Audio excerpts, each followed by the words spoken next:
आज हम पिछले 2 से 3 दिनों में पाकिस्तान और अफगानिस्तान के दरमियान होने वाली शदीद झड़पों को खोलकर समझेंगे। क्या हुआ, क्यों हुआ, दोनों तरफ कितना नुकसान हुआ और इसका जुग्राफियाई और सफारती जाविया क्या है, भारत का किरदार कहाँ फिट होता है और इसके साथ साथ पाकिस्तान बतौर एक उभरती हुई ताकत इस बहरान से क्या सीखता है और कैसे मजीद मजबूत होकर आगे बढ़ सकता है। सबसे पहले हम कुछ फैक्ट्स आपके सामने रखेंगे। हफ्ते और इतवार की दरमियानी शब यानी कि 11-12 अक्टूबर सरहद के मुख्तलिफ सेक्टर्स खुसूसन खैबर कुरम और चित्राल के करीब भारी फायरिंग और गोलाबारी का तबादला हुआ। दोनों जानिब से ऐलानात आए मगर ज़मीनी हक़ाइक़ ये हैं कि पाकिस्तान ने दुश्मन के ठिकानों को मौसर और निशानाबाज कार्रवाइयों के जरिए तबाह किया।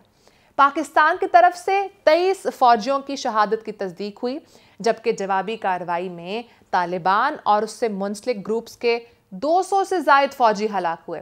अफगान की जानिब से ये कहा गया कि 58 पाकिस्तानी फौजी हलाक हुए हैं, लेकिन इसका ज़मीनी हक़ाइक़ कुछ और बताते हैं और बाय द वे इनकी आज़ाद ज़राए से कोई तस्दीक नहीं हुई है। ये सारा वाक़या उस वक्त शुरू हुआ जब 9 अक्टूबर को काबुल और मशरक़ी अफ़गान सूबों में उन ठिकानों को निशाना बनाया गया जहां से टीटीपी दहशतगर्द गिरोह पाकिस्तान के अंदर हमलों की मनसूबाबंदी कर रहा था। पाकिस्तान ने वाज़े किया कि ये कार्रवाई दहशतगर्दी के खिलाफ अपने दिफा में की गई है। तालिबान इंतज़ामिया ने उसे खुद मुख्तारी की खिलाफ वर्जी कहा।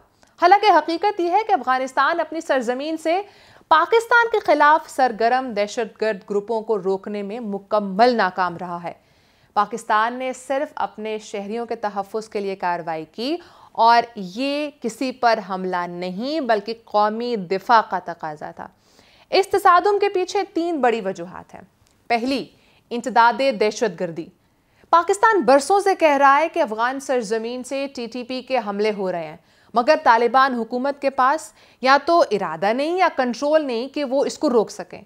दूसरा मामला है ड्यूरेंट लाइन का मामला, जिसे अफगानिस्तान ने तारीखी हट दर्मी के बाइस तस्लीम नहीं किया। पाकिस्तान ने अपनी सलामती के लिए बाड़ लगाई मगर अफगान फोर्सेस इस पर बार बार इश्तियाल अंगेजी करती रही। तीसरी वजह है पाकिस्तान का दिफाई पैगाम।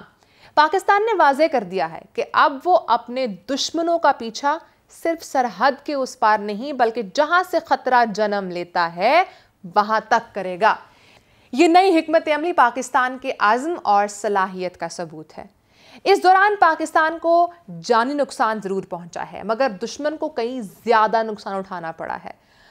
बॉर्डर क्रॉसिंग पॉइंट्स बंद होने से अफगानिस्तान को शदीद मौशी झटका लगा है।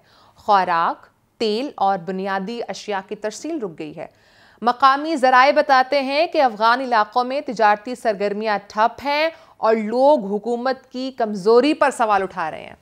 और दूसरी तरफ पाकिस्तान ने अपनी तिजारती और इंसानी इमदादी राहें मुनज़्ज़म अंदाज में कंट्रोल करके ये पैगाम दिया है कि फैसला अब पाकिस्तान करेगा कि बॉर्डर कब और कैसे खुलेगा।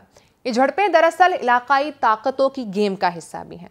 पाकिस्तान एक ऐसा मुल्क है जो चीन के बेल्ट और रोड मंसूबे में मरकजी किरदार रखता है। सी पैक के जरिए पाकिस्तान मगरबी चीन को बहीरा अरब से जोड़ता है। इसीलिए इस्तेहकाम पाकिस्तान के मफाद में ही नहीं बल्कि चीन और खित्ते के दूसरे ममालिक के लिए भी नागुज़ीर है। पाकिस्तान चाहता है कि सरहद पर अमन रहे ताकि सरमायाकारी और तरक्की के दरवाजे खुले रहें, लेकिन अमन की शर्त यह नहीं है कि दुश्मन दहशतगर्द ग्रुपों को पनाह दे और हम खामोश रहें। अब बात करते हैं सारे मामले में भारत के किरदार की। तालिबान के वज़ीर ख़ारजा अमीर ख़ान मुत्तकी का भारत में दौरा हुआ। नई दिल्ली में अफ़गान सिफारतकारी की बहाली हुई और तिजारती राब्तों की खबरों ने सब कुछ वाज़े कर दिया है। भारत, जो हमेशा पाकिस्तान को गैर मुस्तहकम देखना चाहता है, अब अफ़गानिस्तान में अपने कदम मजबूत कर रहा है ताकि पाकिस्तान के शुमाल मगरबी सरहदी हिस्से में भी दबाव बढ़ाया जा सके। लेकिन पाकिस्तान का मौक़िफ़ बिल्कुल वाज़ेह है। भारत अफगानिस्तान के जरिए पाकिस्तान के खिलाफ प्रोपेगेंडा और जासूसी नेटवर्क्स बढ़ा रहा है। पाकिस्तान इसके लिए ना सिर्फ तैयार है बल्कि पहले से ज्यादा चौकन्ना भी। सिफारती सतह पर पाकिस्तान ने हमेशा अपने तहादियों जैसे कि चीन, सऊदी अरब, कतर और OIC के साथ राबते कायम रखे हैं।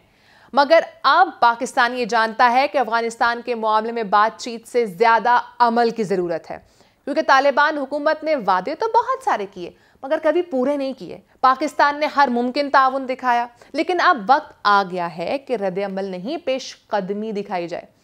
पाकिस्तान के लिए अब अगला मरहला पॉलिसी की मजबूती भी है, और जैसे कि स्मार्ट डेटरेंस, यानी कि दुश्मन को वहाँ मारना जहाँ से ख़तरा पैदा होता है। सेकेंडली, बॉर्डर मैनेजमेंट, ताकि कोई गैर रियासती ग्रोह पाकिस्तान में दाखिल ना हो सके। एंड थर्डली, इंटेलिजेंस कोलैबोरेशन, ताकि आलमी सतह पर पाकिस्तान का मौक़िफ़ मजबूत रहे। और सबसे बढ़कर कौमी यकजहती, क्योंकि मजबूत दिफा सिर्फ बंदूक से नहीं बल्कि कौम के इत्तेहाद से मुमकिन होता है। अफगानिस्तान की मईशत इस वक्त पाकिस्तान की तिजारत और राहदारी पर इन्हिसार करती है, और पाकिस्तान के पास ये वाज़ेह पैगाम है कि जब तक तुम दहशतगर्दी को सपोर्ट करोगे, हम तुम्हारी मईशत को सपोर्ट नहीं करेंगे। और इन द एंड पाकिस्तान का लहजा नरम नहीं बल्कि वाज़ेह और दो टोक है।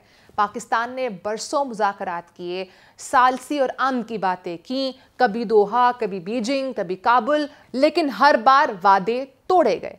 दहशतगर्द ग्रुपों को ख़त्म करने के बजाय उन्हें पनाह दी गई, तरबियत दी गई और मदद दी गई। अब पाकिस्तान इस खेल का हिस्सा नहीं है। पाकिस्तान का मौक़िफ़ दो अल्फाज में अब सिमट चुका है। अब बात ख़त्म, अब सिर्फ कार्रवाई होगी। जो सरजमीन पाकिस्तान के खिलाफ इस्तेमाल होगी उस पर जवाबी वार होगा। पाकिस्तान किसी टेबल टॉक या वक्ती अमन मुआहदे का कायल नहीं है, क्योंकि तारीख ने यह साबित किया है कि अफगानिस्तान ने कभी अपने वादे पूरे नहीं किए। अब पाकिस्तान अपने फैसले खुद करेगा, अपनी सरहदों का दिफा खुद करेगा और दुश्मन को जवाब भी अपने असूलों पर देगा। ये वो नया बयानिया है जो एक उभरती हुई ताकत के वक़ार के मुताबिक है। पाकिस्तान अब रद्द-ए-अमल नहीं बल्कि पेशकदमी की पॉलिसी पर है। अपनी अवाम, अपनी मईशत, अपनी सरहदों के तहफ़्फ़ुज़ के लिए दुनिया को ये समझ लेना चाहिए कि पाकिस्तान अमन चाहता है, मगर कमज़ोरी के साथ नहीं। पाकिस्तान हाथों से नहीं, अमल से अपनी खुद मुख्तारी मनवाएगा। और नाजरीन, जब पाकिस्तान अपनी सिक्योरिटी और वक़ार के लिए खड़ा होता है तो ये सिर्फ एक रियासत का अमल नहीं होता, ये एक कौम का ऐलान होता है कि हम मुज़ाकरात से नहीं अपने अमल से अमन कायम करेंगे। हम लफ्ज़ों से नहीं अपनी क़ुव्वत से खुद मुख्तारी मनवाएंगे, क्योंकि पाकिस्तान कमज़ोर नहीं, पाकिस्तान तैयार है, मुत्तहिद है और उभरती हुई ताकत भी है।